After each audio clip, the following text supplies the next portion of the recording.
નમસ્કાર મિત્રો, સ્વાગત છે તમારું અમારી યુટ્યુબ ચેનલમાં।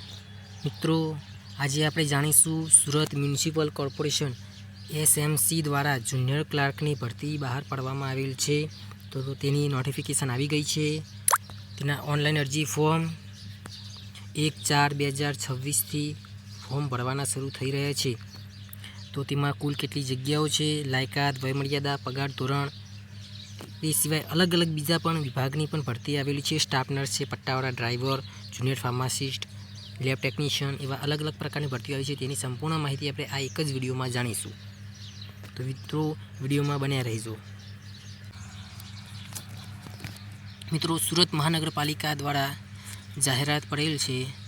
તેના ઓનલાઈન અરજી ફોર્મ 1/4/2026થી 15/4/2026 સુધી ઓનલાઈન અરજી ફોર્મ સુરતની વેબસાઇટ, મહાનગરપાલિકાની વેબસાઇટ https://www.suratmunicipal.gov.in પર ઓનલાઈન અરજી કરવામાં આવશે। મિત્રો, જગ્યાનું નામ શું છે, કુલ કેટલી જગ્યાઓ છે, કઈ કેટેગરીમાં કેટલી જગ્યાઓ છે। મિત્રો, જનસંપર્ક અધિકારીની પણ જગ્યા એક છે, એસેસમેન્ટ એન્ડ રિકવરી ઓફિસરની 7 વેકેન્સી છે, ડેપ્યુટી એકાઉન્ટન્ટની 3 વેકેન્સી છે, રેડિયોલોજિસ્ટની 1 વેકેન્સી છે, મેડિકલ ઓફિસરની 69 જગ્યા છે, ડેપ્યુટી ઇજનેર એટલે કે ડેપ્યુટી એન્જિનિયર કે સિવિલ માટે 10 વેકેન્સી છે, એન્વાયરમેન્ટ એન્જિનિયર માટે 4 વેકેન્સી છે, આસિસ્ટન્ટ એન્જિનિયર માટે સિવિલ માટે 52 જગ્યા છે, આસિસ્ટન્ટ એન્જિનિયર વર્કશોપ એટલે કે મિકેનિકલ માટે 2 વેકેન્સી છે, આસિસ્ટન્ટ એન્જિનિયર ઇલેક્ટ્રિકલ માટે 57 વેકેન્સી છે, ડેપ્યુટી ટાઉન પ્લાનર માટે 16 વેકેન્સી છે, આસિસ્ટન્ટ ટાઉન પ્લાનર માટે 54 વેકેન્સી છે, ટેકનિકલ ઓફિસર માટે 4 વેકેન્સી છે, રેડિયોગ્રાફિક્સ ટેકનિશિયન માટે 4 વેકેન્સી છે, સ્પીચ થેરાપી માટે 1 વેકેન્સી છે, ઓડિયોમેટ્રિક ટેકનિશિયન માટે 1 વેકેન્સી છે, સુપરવાઇઝર કોમ્પ્યુટર માટે 12 વેકેન્સી છે।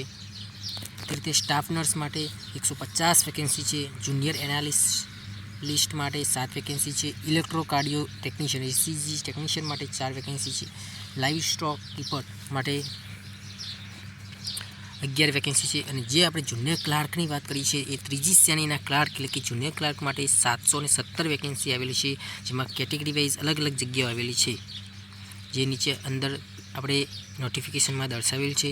પછી ફિટર ITI માટે 31 જગ્યા છે, ડ્રાઈવરની 444 વેકેન્સી ખૂબ સારી જગ્યાઓ આવેલી છે, ડાયાલિસિસ ટેકનિશિયન માટે 4 વેકેન્સી આવેલી છે, ઇકો જે TMT ટેકનિશિયન માટે 4 વેકેન્સી છે, ડેપ્યુટી ઓડિટર માટે 1 વેકેન્સી છે, આસિસ્ટન્ટ ઓડિટર માટે 4 વેકેન્સી છે, ત્રીજી શ્રેણીના ક્લાર્ક જે ઓડિટ માટે છે એમાં જ 9 વેકેન્સી છે, લાઇબ્રેરી ક્લર્ક માટે 7 વેકેન્સી છે, જુનિયર ફાર્માસિસ્ટ માટે 70 વેકેન્સી છે, મેન્ટેનન્સ આસિસ્ટન્ટ ઇલેક્ટ્રિકલ માટે 30 વેકેન્સી છે, લેબોરેટરી ટેકનિશિયન માટે 40 વેકેન્સી છે, જે લેબોરેટરી BSc નર્સિંગ માટે, ટેકનિશિયન આસિસ્ટન્ટ માટે 112 વેકેન્સી છે, માર્શલ વોચ એન્ડ વોર્ડ જે છે તેની 323 સારી એવી જગ્યા છે,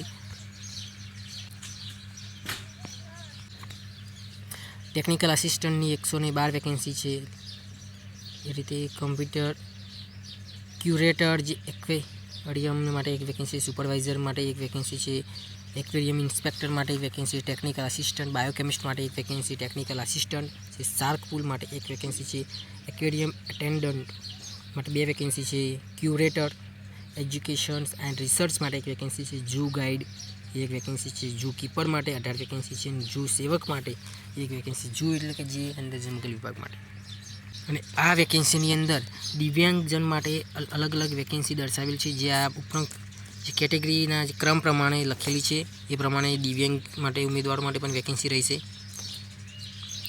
સામાન્ય સૂચનાઓ આપેલી છે બધી, શું નિયમો છે, કઈ રીતની પરીક્ષાનું રહેશે, કઈ રીતે પ્રેક્ટિકલ એક્ઝામ રહેશે, મૌખિક ઇન્ટરવ્યૂ લેવામાં આવશે, કયા વિષયમાં કયા પદ ઉપર શું સિલેક્શન પ્રોસેસ રહેશે તેની માહિતી આપવામાં આવી છે। હવે મિત્રો, કઈ પોસ્ટ માટે કઈ દિવ્યાંગતાનો પ્રકાર એલિજિબલ છે તેના વિશેની માહિતી છે, અને કુલ કેટલી જગ્યાઓ આપેલી છે દિવ્યાંગ માટે તેની માહિતી છે।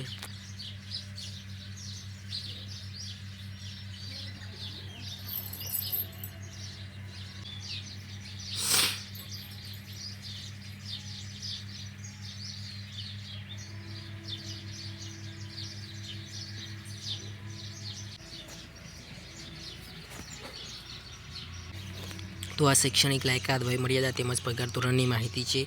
તો કુલ કઈ જગ્યા છે, કઈ લાયકાત રહેશે, એમાં શું વયમર્યાદા રહેશે અને પગાર ધોરણ, તો અલગ અલગ પદ પર અલગ અલગ જગ્યા પર અલગ અલગ લાયકાત વયમર્યાદા અને પગાર ધોરણ આપેલા છે. તમે જોઈ શકો છો.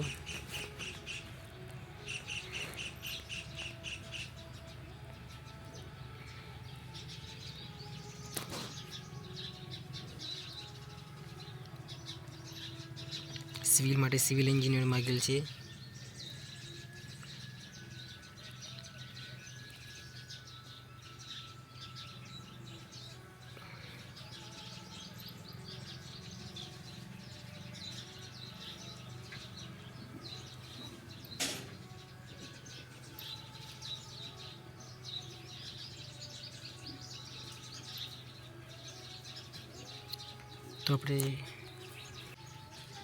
તો આપણે જે વાત કરતા હતા જુનિયર ક્લાર્ક, ત્રીજી શ્રેણી ક્લાર્ક, તો એની શૈક્ષણિક લાયકાત છે માન્ય યુનિવર્સિટીનો કોઈપણ વિદ્યા શાખાના સ્નાતકની પદવી ધરાવતા ગ્રેજ્યુએશન હોવું જોઈએ છે અને કોમ્પ્યુટરનું બેઝિક નોલેજ CCCનો કોર્સ કરેલો હોવો જોઈએ કે તો કોઈ પણ ધોરણ 10 કે ધોરણ 12ની અંદર કોમ્પ્યુટર વિષય રહેલો હોવો જોઈએ અને ગુજરાતી તેમજ હિન્દી ભાષાનું જ્ઞાન હોવું જોઈએ. તો તેની 35 વર્ષથી વધુ ઉંમર હોવી ન જોઈએ. સુરત મહાનગરપાલિકાના કર્મચારીઓના કિસ્સામાં વયમર્યાદા લાગુ પડશે નહીં, એને કોઈ વાંધો નહીં આવે. વયમર્યાદાનો કોઈ પણ ઉંમર છે તો પણ ચાલશે અને અનામત કેટેગરીમાં પણ સરકારશ્રીના વખત જે નિયમો છે એ પ્રમાણે તેને છૂટછાટ આપવામાં આવશે.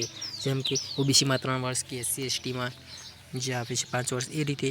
અને તાલીમ ભથ્થું તો પ્રથમ વર્ષ માટે ફિક્સ પગાર રહેશે. માસિક વેતન 16,500 પગાર આપવામાં આવશે અને એ પછી એમાં 3 વર્ષ પછી તેમને ફૂલ પગાર પ્રમાણે જે રૂપિયા 3,050, 49, 4,590 એટલે કે પે બેન્ડ જે છે એનો પે મેટ્રિક્સ 19,900થી 63,200 લેવલ 2 પ્રમાણે તેને ફૂલ પગાર આપવામાં આવશે. અને આ વયમર્યાદા ઓનલાઈન અરજી કરવાની છેલ્લી તારીખ 15/4/2026ના રોજ પ્રમાણે કરવામાં આવશે. અને છૂટછાટ પણ અલગથી કેટેગરી વાઇઝ અનામત કેટેગરીમાં આપવામાં આવે છે. અને મહાનગરપાલિકા જે સુરત મહાનગરપાલિકામાં માસિક ફિક્સ તાલીમ ભથ્થાની નિમણૂક પામેલ એટલે કે તાલીમાર્થી તરીકે ફરજ બજાવતા તમામ તાલીમાર્થીઓએ તો આપણે ઓનલાઈન અરજી ફોર્મ 1/4/2026થી 15/4/2026 સુધી ઓનલાઈન અરજી ફોર્મ ભરી શકાશે. તો તેનું કઈ રીતે રજિસ્ટ્રેશન કરવું, કઈ રીતે ઓનલાઈન અરજી ફોર્મ ભરવું, તો તેની માહિતી આપણે અરજી ફોર્મ શરૂ થશે ત્યારે આપણે વિડીયો બનાવી દઈશું. થેન્ક્સ. જો મિત્રો વિડીયો ગમ્યો હોય તો લાઇક, શેર અને સબસ્ક્રાઈબ કરવાનું ભૂલતા નહીં.